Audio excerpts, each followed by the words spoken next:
ನಮಸ್ಕಾರ. DV news Karnataka. ನಾನು Shankar ತೊಂಟಾಪುರ. 2011-13 batch. ನನ್ನ ಜೊತೆಗೆ ನಮ್ಮ GM ಆದಂಥ ಶ್ರೀ ಗಂಗಪ್ಪನವರಿದ್ದಾರೆ, KS ಅಧಿಕಾರಿ, ಹಿರಿಯ ಶ್ರೇಣಿಯವರು.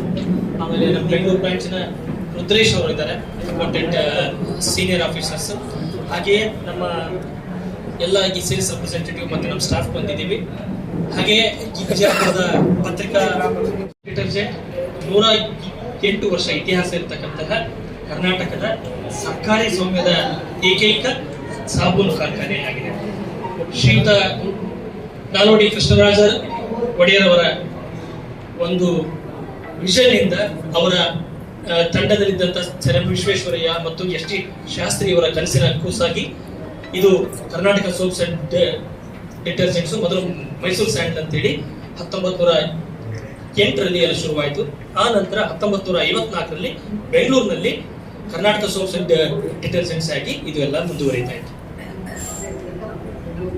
ಕಳೆದ ವರ್ಷ 23-24ನೇ ಸಾಲಿನಲ್ಲಿ ಸನ್ಮಾನ್ಯ MB ಪಾಟೀಲ್ ಸಾಹೇಬರು ಕೈಗಾರಿಕಾ ಸಚಿವರಾದ ನಂತರ, ಸನ್ಮಾನ್ಯ ಅಪ್ಪಾಜಿ ನಾಡಗೌಡ ಸಾಹೇಬರು ಇದರ ಅಧ್ಯಕ್ಷರಾದ ನಂತರ ಬಹಳಷ್ಟು ಬದಲಾವಣೆಗಳನ್ನ, ಬಹಳಷ್ಟು ಪ್ರಾಡಕ್ಟ್ ನ ಬಿಡುಗಡೆ ಎಲ್ಲ ಇದರಲ್ಲಿ ಇದು ಮಾಡಿಸಿದ್ದಾರೆ.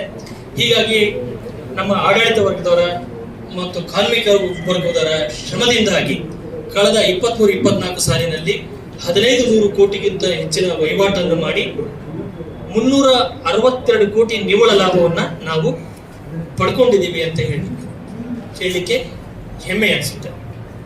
ಹಾಗೆಯೇ ಐತಿಹಾಸಿಕವಾಗಿ 108 ಕೋಟಿ ಡಿವಿಡೆಂಟ್ ಅನ್ನು ಸಹ ನಾವು ಕೊಟ್ಟಿದ್ದೇವೆ. ಸಾಮಾಜಿಕ ಕಳಕಳಿಯ ದೃಷ್ಟಿಯಿಂದ ಕಾರ್ಪೊರೇಟ್ ಸೋಷಿಯಲ್ ರೆಸ್ಪಾನ್ಸಿಬಿಲಿಟಿಯಲ್ಲಿ ನಾವು 6 ಕೋಟಿಯಷ್ಟು ಹಣವನ್ನು ಕೊಟ್ಟಿದ್ದೀವಿ. CM ರಿಲೀಫ್ ಫಂಡಿಗೂ ಸಹ 5 ಕೋಟಿ ಹಣವನ್ನ ನಾವೆಲ್ಲ ಕೊಟ್ಟಿದ್ದೀವಿ. ಈ ಸಾಬೂನು ಮೇಳ ಮಾಡೋ ಉದ್ದೇಶ ಏನು? ಮೈಸೂರು ಸ್ಯಾಂಡ್ ಸೋಪ್ಸ್ ಅಂತಂದ್ರೆ ಬರೀ ಸೋಪ್ ಅಷ್ಟೇ ಇದೆ ಅನ್ನೋ ಒಂದು ಭಾವನೆ ಜನರಲ್ಲಿದೆ. ನಮ್ಮ ಪ್ರಾಡಕ್ಟ್ಸ್ಗಳನ್ನ ಜನರಿಗೆ ತಲುಪಿಸಬೇಕಾಗಿದೆ, ಜನರಿಗೆ ಅದ್ರ ಬಗ್ಗೆ ಅವೇರ್ನೆಸ್ ಕ್ರಿಯೇಟ್ ಮಾಡಬೇಕಾಗಿದೆ. ಆಮೇಲೆ ಜಗತ್ತಿನ ಏಕೈಕ natural Sandalwood 100% natural Sandalwood oil ನ ಯೂಸ್ ಮಾಡಿಕೊಂಡು ಸಾಬೂನು ತಯಾರಿಸತಕ್ಕಂಥ ಕಾರ್ಖಾನೆ ಮೈಸೂರು ಸ್ಯಾಂಡಲ್ ಸೋಪ್ ಅಂತಂದ್ರೆ ತಪ್ಪಾಗಲ್ಲ. ಸೊ ಇದನ್ನ ಜನರಿಗೆ ನಮಗೆ ತಲುಪಿಸಬೇಕಾಗಿದೆ. ಹೀಗಾಗಿ ಪ್ರತಿ ಡಿಸ್ಟ್ರಿಕ್ಟ್ ನಲ್ಲಿ ನಾವು ಸಾಬೂನು ಮೇಳವನ್ನ ಮಾಡ್ತಾ ಬರ್ತಾ ಇದೀವಿ. ಈಗಾಗಲೇ ಮೈಸೂರು, ಆಮೇಲೆ ದಾವಣಗೆರೆ, ಮತ್ತೆ ತುಮಕೂರು, ಮತ್ತೆ ಬೆಳಗಾವಿಗಳಲ್ಲಿ ನಾವು ಆಲ್ರೆಡಿ ಈ ಸಾಬೂನು ಮೇಳವನ್ನು ಮಾಡಿ ಯಶಸ್ಸನ್ನು ಕಂಡಿದ್ದೇವೆ. ಈಗ ಬಿಜಾಪುರದಲ್ಲಿ ಮಾಡಿ ನಿಮ್ಗಳ ಮುಖಾಂತರ, ನಮ್ಮ ಪತ್ರಿಕಾ ಬಂಧುಗಳ ಮುಖಾಂತರ ಎಲ್ಲ ಜನರಿಗೆ ಇದನ್ನ ತಲುಪಿಸಬೇಕು ಅನ್ನೋ ಉದ್ದೇಶದಿಂದ ನಾವು ಈ ಕಾರ್ಯಕ್ರಮವನ್ನು ಹಮ್ಮಿಕೊಂಡಿದ್ದೀವಿ. ಈ ನಮ್ಮ ಪ್ರಾಡಕ್ಟ್ಗೆ ಒಂದು ಇತಿಹಾಸ ಇದೆ. 108 ವರ್ಷದ ಒಂದು ಪ್ರಾಡಕ್ಟ್, ಕ್ವಾಲಿಟಿ ಅಶ್ಯೂರೆನ್ಸ್ ಆಗಿದೆ. ಕಳೆದ 3 ಸಲ 10, 17, 19ರಲ್ಲಿ excellency CM's award for the ಎಕ್ಸಲೆನ್ಸಿನೂ ಇದು ಪಡೆದಿದ್ದೀವಿ. ಆಮೇಲೆ ಈ ಸತಿ 23ರಲ್ಲಿ ಎನ್ವಿರಾನ್ಮೆಂಟಲ್ ಎಕೋ ಫ್ರೆಂಡ್ಲಿ ಅವಾರ್ಡ್ ಸಹ ದೇಶದ 8 ಕಾರ್ಖಾನೆಗಳು, ಈ ಪಬ್ಲಿಕ್ ಸೆಕ್ಟರ್ ಕಂಪನಿಗಳು ಇದನ್ನ ಪಡ್ಕೊಂಡಿದೆ.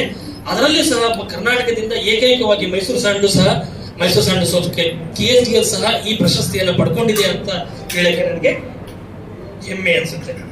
ಹಾಗೆಯೇ ನನ್ನ FMCG ಕಂಪನಿಯ ನನ್ನ ಏನು ಕಾಂಪಿಟೇಟರ್ಸ್ ಇದಾರಲ್ಲ, ಅವರು 8-10% ಪ್ರಗತಿ ಆಗ್ತಾ ಇದ್ರೆ, ನಮ್ಮ ಕಂಪನಿ ಸನ್ಮಾನ್ಯ MB ಪಾಟೀಲ್ ಸಾಹೇಬ್ರವರ, ಸನ್ಮಾನ್ಯ ಅಪ್ಪಾಜಿ ನಾಡಗೌಡ ಸಾಹೇಬ್ರವರ ಒಂದು ದೂರದೃಷ್ಟಿಯಲ್ಲಿ 15-16% ಗ್ರೋತ್ ಪಡಿತಾ ಇದೆ.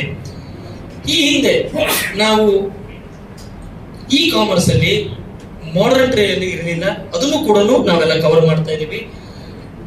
ಮೊಟ್ಟ ಮೊದಲನೇ ಬಾರಿಗೆ ದೇಶದಾದ್ಯಂತ ಎಲ್ಲಾ ಜಿಲ್ಲೆಗಳಲ್ಲಿ ನಾವು ಈ ಡಿಸ್ಟ್ರಿಬ್ಯೂಟರ್ಸ್ ಮಾಡಿ ಅದನ್ನು ಅಪ್ಡೇಟ್ ಮಾಡ್ತಾ ಇದ್ದೀವಿ.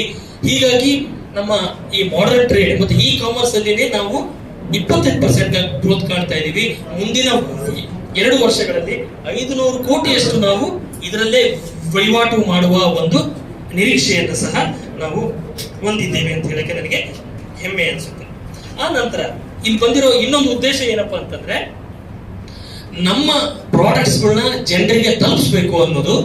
ಹಾಗೆಯೇ ಶ್ರೀಗಂಧ ಬೆಳೆಗಾರರನ್ನ ನಾವು ಗುರುತಿಸಿ ನಿಮ್ಮ ಶ್ರೀಗಂಧವನ್ನ ನಾವು ಪರ್ಚೇಸ್ ಮಾಡಕ್ಕೆ ರೆಡಿ ಇದ್ದೀವಿ ಅನ್ನೋ ಒಂದು ಮಾಹಿತಿಯನ್ನು ಕೊಡಬೇಕು ಅಂತ ಒಂದು ಉದ್ದೇಶ ಕೂಡ. ಈಗಾಗಲೇ ಘನ ಸರ್ಕಾರದ ಒಂದು ನಿರ್ಧಾರದಿಂದಾಗಿ 720ಕ್ಕಿಂತ ಹೆಚ್ಚು ರಾಜ್ಯದ ರೈತರೊಡನೆ ಒಡಂಬಡಿಕೆ ಮಾಡಿಕೊಂಡು ಸುಮಾರು 3800 ಎಕರೆಯಷ್ಟು ಲ್ಯಾಂಡ್ ನ KSDL ಜೊತೆಗೆ ಈಗ ನಾವು MOU ಮಾಡಿಕೊಂಡು ರೈತರ ಜೊತೆಗೆ ನಾವು ಒಂದು ಸಹಬಾಳ್ವೆಯನ್ನು ಮಾಡುವ ಒಂದು ಉದ್ದೇಶವನ್ನು ಹೊಂದಿದ್ದೀವಿ. ಈಗಾಗಲೇ ಕಳೆದ 5 ವರ್ಷದಲ್ಲಿ ಸುಮಾರು 5 ಕೋಟಿಗೂ ಹೆಚ್ಚು ಹಣವನ್ನ ಸುಮಾರು 20 ಮೆಟ್ರಿಕ್ ಟನ್ಗಿಂತ ಹೆಚ್ಚಾದ ಶ್ರೀಗಂಧವನ್ನ ರೈತರಿಂದ ನೇರವಾಗಿ ನಾವೆಲ್ಲ ಖರೀದಿ ಮಾಡಿ ಅವರ ಖಾತೆಗೆ ನೇರವಾಗಿ ಹಣ ಹಾಕಿ ರೈತರ ಜೊತೆಗೆ ಈ KSDL ಕಂಪನಿ ಯಾವಾಗಲೂ ಇದೆ ಅನ್ನೋ ಒಂದು ಈ ಮಾಹಿತಿಯನ್ನು ಸಹ ನಾವೆಲ್ಲ ಕೊಟ್ಟಿದ್ದೀವಿ.